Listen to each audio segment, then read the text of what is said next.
of fire. Pertarungan Jin Ifrit dan Rasulullah. Jin Khodam, Santet, dan Guna-Guna.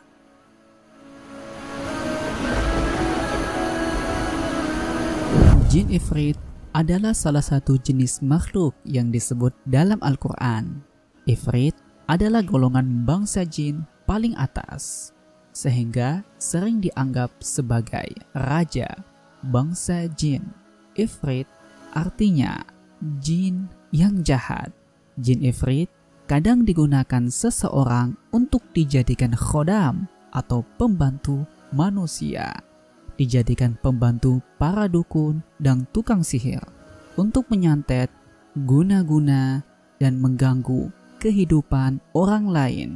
Ifrit memiliki misi merayu manusia dengan jebakan-jebakan muslihatnya agar terjebak dalam jurang neraka. Sebenarnya Jin Ifrit ini sudah ada sejak zaman Nabi Adam alaihissalam. Bahkan di zaman kenabian Nabi Sulaiman alaihissalam, Jin Ifrit menjadi budak beliau. Dalam Quran surah An-Naml ayat 30-40, Allah menceritakan tentang kisah Nabi Sulaiman. Nabi Sulaiman diberikan kekuatan untuk menundukkan bangsa jin dan manusia. Kemudian, suatu hari ia mengadakan sayembara, memindahkan singgasana Ratu Bilqis ke istana Sulaiman. Siapa yang berhasil, maka akan diberikan hadiah. Nabi Sulaiman alaihissalam melakukan hal ini bertujuan agar Ratu Bilqis dan pengikutnya menyadari bahwa kerajaan Sulaiman bukan sembarangan. Jin Ifrit pun mampu menjawab tantangan Sulaiman untuk memindahkan singgasana itu. Ifrit berkata, "Aku akan datang kepadamu dengan membawa singgasana itu kepadamu sebelum kamu berdiri dari tempat dudukmu. Sesungguhnya aku benar-benar kuat untuk membawanya lagi dapat dipercaya." Namun, ada saingan dari Jin Ifrit, yakni sosok manusia. Allah mengisahkan sesosok ahli kitab tersebut mampu memindahkan singgasana dengan sekejap mata. Seorang yang mempunyai ilmu dari kitab berkata, "Aku akan membawa singgasana itu kepadamu sebelum matamu berkedip." Maka ketika dia, Sulaiman, melihat singgasana itu terletak di hadapannya, dia pun berkata, "Ini termasuk karunia Tuhanku untuk mengujiku. Apakah aku bersyukur atau mengingkari nikmatnya?" Quran surah An-Naml ayat 40. Itulah mukjizat Nabi Sulaiman alaihissalam.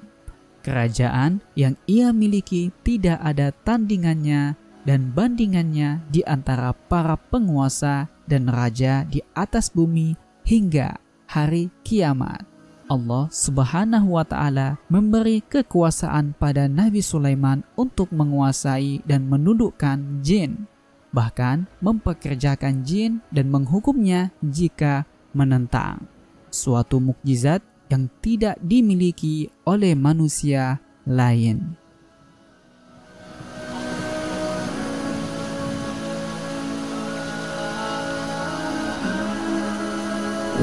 Berselang lama, ternyata Jin Ifrit mengincar dan hendak mengganggu Nabi Muhammad sallallahu alaihi wasallam.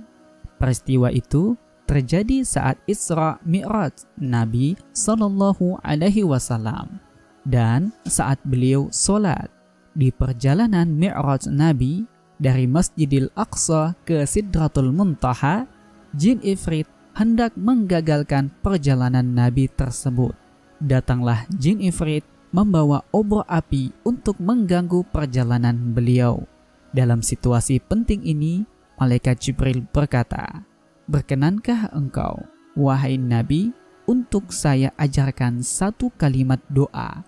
Apabila engkau bacakan kalimat tersebut, maka dengan izin Allah, nyala api di tangan jin ifrit akan padam. Begitupun jin ifrit akan jatuh tersungkur. Baik, ajarkanlah. Kemudian malaikat Jibril mengajarkannya. A'udzu biwajhillahil karim wa bikalamatillahi tammatillati la yujawizuhunna birrun wala fajirun min syarri ma yanzilu minas sama' wa min syarri ma ya'ruju fiha wa min syarri ma dara'a minal ard wa min syarri ma yakhruju minha wa min fitanil laili wan nahar wa min tawarikil laili wan nahar illa tariqan yatruku bi khairin ya Rahman. Aku berlindung dengan memasrahkan diri kepada wajah Allah yang mulia dan kalimat-kalimatnya yang sempurna, yang tidak dapat digapai oleh pelaku kebaikan maupun keburukan, dan dari keburukan apapun yang turun dan naik di langit, keburukan yang berkembang biak dan keluar dari bumi, dan dari bencana malam dan siang, dari keburukan para pengetuk pintu di tengah malam dan siang hari, kecuali pengetuk pintu yang datang membawa kebaikan. Wahai Tuhan yang Maha Pengasih. Setelah Nabi Muhammad SAW membaca doa, seketika juga obor yang ada di tangan jin ifrit langsung padam, dan dia jatuh tersungkur dan terhina. Di tempat dan waktu yang berbeda, jin ifrit datang lagi menemui Rasulullah. Ia hendak mengganggu dan merusak solat Rasulullah. Hal ini diceritakan sendiri oleh Nabi Sallallahu Alaihi Wasallam. Sesungguhnya, jin ifrit telah meloncatiku semalam untuk memutuskan solatku. Maka Allah memberikan kekuatan kepadaku sehingga dapat menangkapnya. Lalu aku mencekiknya. Sungguh, aku ingin mengikatnya di salah satu tiang masjid.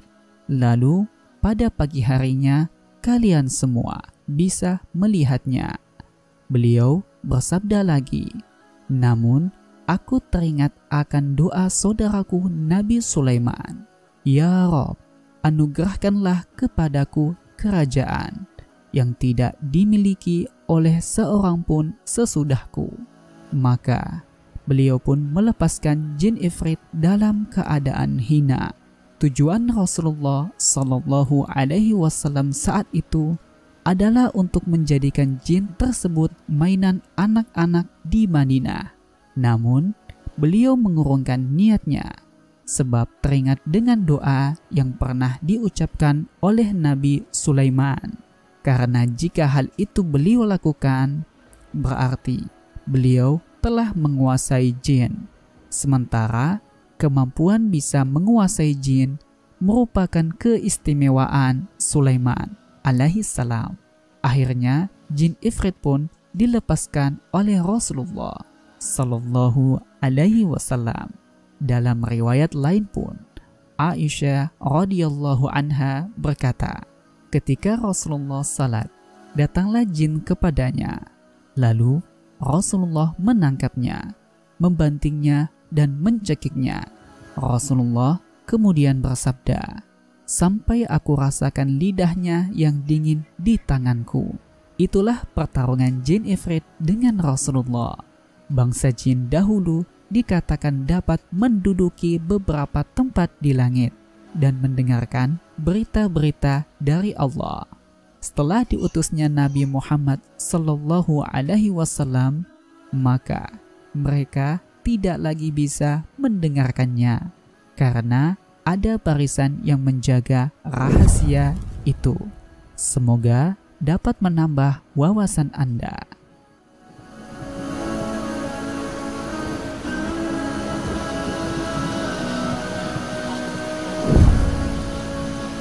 Jika ada saran dan rekomendasi bahasan sejarah, silakan tulis di kolom komentar.